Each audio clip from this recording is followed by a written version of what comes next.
Hello beauties, gold ஜுவல்லரியை வச்சு ஒரு DIY option தான் பார்க்க போகிறோம். இது நிறைய பேருக்கு ரொம்ப ஹெல்ப்ஃபுல்லாக இருக்கும். இந்த இயரிங் நான் ஒரு 4 to 5 இயர்ஸ் இருக்கும். அந்த டைமில் நான் ஆரி ஒர்க் பண்ணி கொடுத்துட்ருந்தேன். அந்த டைமில் எனக்கு ஒரு 5000 கிட்ட அமௌண்ட் கிடைக்கும்போது நான் இந்த இயரிங் வாங்கினேன்.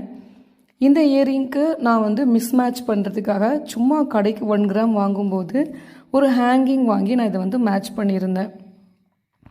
இப்போ என்ன ஆச்சு அப்படின்னா, அந்த பின்னாடி உள்ள அந்த ஸ்க்ரூ இருக்குல்ல, அது என்ன ஆகுதுன்னா காதுக்கு உள்ள வழியாக வெளியே வந்துடுது.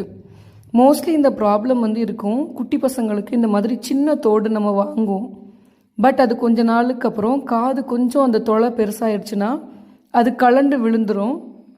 இந்த ப்ராப்ளம் வந்ததுக்கப்புறம் நான் இந்த இயரிங் யூஸ் பண்ணவே இல்லை.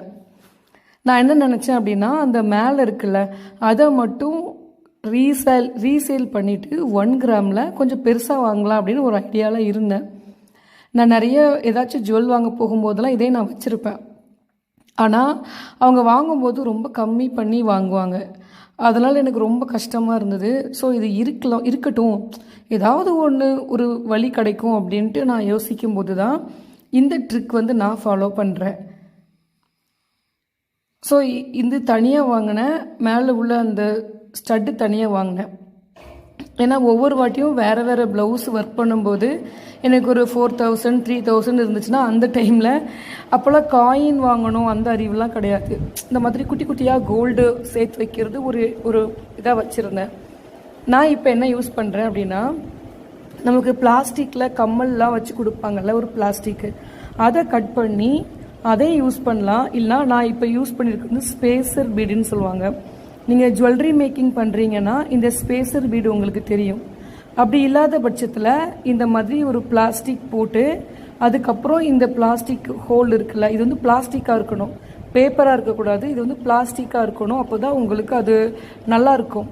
அப்படி இல்லைனா உங்களுக்கு ஏதாச்சும் திக்கான பிளாஸ்டிக் ஷீட்ஸ்லாம் இருக்குல்ல, அதை கூட கட் பண்ணிவிட்டு ஒரு குண்டு பின் வச்சுட்டு ஒரு ஹோல் போட்டுட்டு இந்த மாதிரி நீங்கள் கம்மலுக்கு யூஸ் பண்ணிட்டீங்க அப்படின்னா கம்மல் ஒரு நாளும் அந்த உங்கள் காதோட தொலை பெருசாக ஆனால் கூட அது வழியாக முன்னாடி வராது. அதனாலேயே நிறைய பேர் இந்த மாதிரி குட்டி கம்மல் போடாமலாம் வச்சுருப்பாங்க. தொணைக்காதுக்கு யூஸ் பண்ணுவாங்க. தொணைக்காதுன்னா நம்ம காது குத்திருப்போம், அதுக்கு மேலே குட்டி ஸ்டட்ஸ்லாம் இருக்குல்ல, அதுக்கு கூட நிறைய வச்சுட்டு இந்த ப்ராப்ளத்தால் யூஸ் பண்ணாமல் இருப்பாங்க. ஸோ இந்த மாதிரி குட்டி கம்மல், அதுக்கு குட்டி அந்த திருகாணி இருக்குது அப்படின்னா நீங்கள் இந்த மெத்தடை ஃபாலோ பண்ணலாம். நான் இந்த ஸ்பேசர் பீடு யூஸ் பண்ணுவேன்.